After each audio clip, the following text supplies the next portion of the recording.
अभी आप में से काफी सारे लोगों को मेरी ये बात बहुत ज्यादा कड़वी और बुरी लग रही होगी।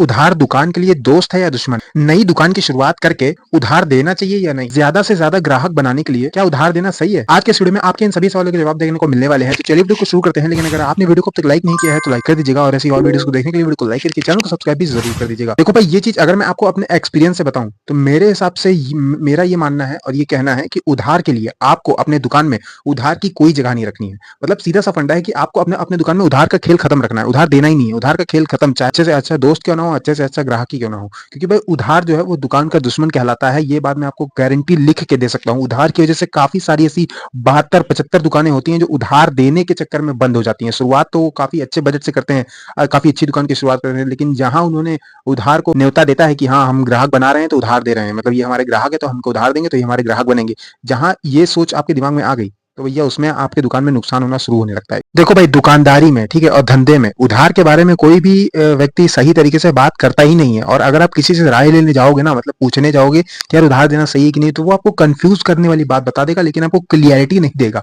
कि आपको उधार देना चाहिए या नहीं देना चाहिए। और भाई ये चीज आप शायद खुद भी पता कर सकते हो। अगर आप यूट्यूब पे सर्च करोगे ना तो आपको बहुत सारी वीडियो देखने को मिल जाएंगी उधार के ऊपर, लेकिन यहाँ पे आपको क्लियरिटी सही पॉइंट नहीं मिल पाएगा कि यार मुझे करना क्या है उधार के बारे में। ठीक है, लेकिन इस वीडियो में मैं आपको मात्र 2 ऐसे पॉइंट बताने वाला हूं और उस एक पॉइंट में मैं आपको उसके फायदा और उसका नुकसान दोनों साथ में बताऊंगा, ताकि आपको पूरी पूरी अच्छी तरीके से सरल शब्दों में समझ में आए कि यार उधार देने लायक है या नहीं है, या फिर निस्ता निस्ता उधार हमारे दुकानदार जैसे लोगों के लिए दुश्मन है। तो सबसे पहला वाला जो पॉइंट देखो भाई, खासकर ये जो पहला पॉइंट मैं बताने वाला हूं, ये पहला पॉइंट खासकर उन लोगों के लिए है जो दुकानदार भाई लोग ये सोचता है नहीं यार मैं अपनी दुकान से उस दुकानदार वाले को टक्कर दूंगा, मेरी दुकान उस दुकान को टक्कर देने के लायक है। तो ये जो पहला टॉपिक बताने वाला हूं ये खासकर उन्हीं लोगों के लिए है जो ऐसा सोचते हैं। आपको अगर अपने एरिया में अपने आसपास वाली दुकान वालों से सबसे हटके सबसे अच्छा दुकानदार बनना है, जैसे कि हर आदमी हर ग्राहक दूसरे दुकान वाले से मतलब दूसरे दुकान वाले से जाकर कहे कि यार तो तारीफ कर देता है आपकी दुकान के बारे में, साथ ही साथ आपकी तारीफ कर दे यार वो आदमी वो भाई साहब बहुत बढ़िया है, उनकी दुकान बहुत बढ़िया है। अगर आप यही चीज चाहते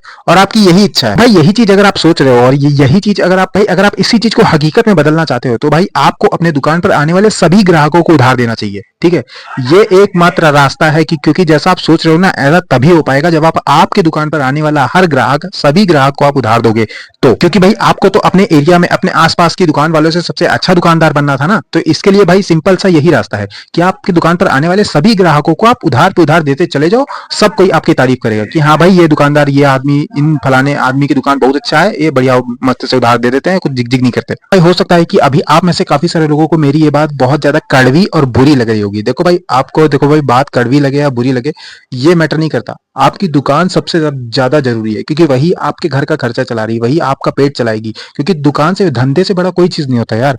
तो हो सकता है मेरी आपको बात आपको बुरा लगी होगी, लेकिन भाई बात सच यही है कि आप ऐसा विचार रखोगे कि यार मेरे एरिया में मेरी दुकान सबसे अच्छी हो, तो वो चीज आप किसी दूसरे तरीके से भी कर सकते हो ना। लेकिन अब अगर आप यही सोच रखोगे यही चीज आपका होए कि मतलब कोई आने वाला ग्राहक या हर आदमी मेरी दुकान के बारे में चर्चा करे, तो ये चीज भाई आप इसी तरीके से कर पाओगे। ठीक है, और इसी में आपका नुकसान भी शुरू होने लगेगा, आप जान ही नहीं पाओगे। जब नुकसान काफी ज्यादा बढ़ जाएगा ना तब आप इस चीज की जानकारी ले पाओगे, यार यार नुकसान शुरू हो चुका है। देखो भाई, अभी जो मैं दूसरा पॉइंट बताने वाला हूँ ना, इस दूसरे पॉइंट में जितनी भी बात बताने वाला हूँ वो बात अगर आपके दिमाग में है, और ये बात अभी मेरे बताने से नहीं, ये बात अगर आपके दिमाग में पहले से ही है तो आप समझदार पक्के दुकानदार हो। ठीक है, और आप अपनी दुकान को संभाल के कायदे से बड़ा भी करोगे, मतलब अपनी दुकान को बड़ा करोगे। ठीक है, ये जो दूसरा पॉइंट या फिर दूसरा टॉपिक जो अभी मैं आपको बताने वाला हूँ ना, ये टॉपिक में जो बात मैं आपको बताने वाला हूँ ये बात खासकर उन लोगों के, आप में से काफी सारे दुकानदार जो है पहले से या फिर आने वाले समय में अपनी खुद की दुकान शुरू करना चाहते हैं, तो वो बात अगर आपके दिमाग में पहले से है तो इसका मतलब ये पक्का है कि भाई आप अपनी दुकान के लिए सीरियस हो।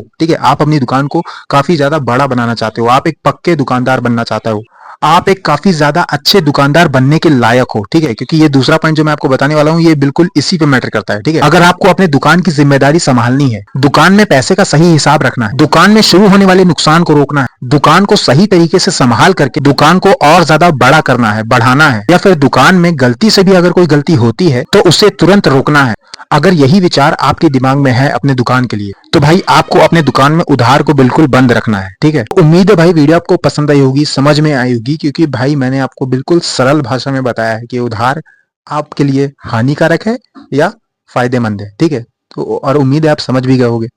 वीडियो को लाइक करके सब्सक्राइब जरूर कर दीजिएगा।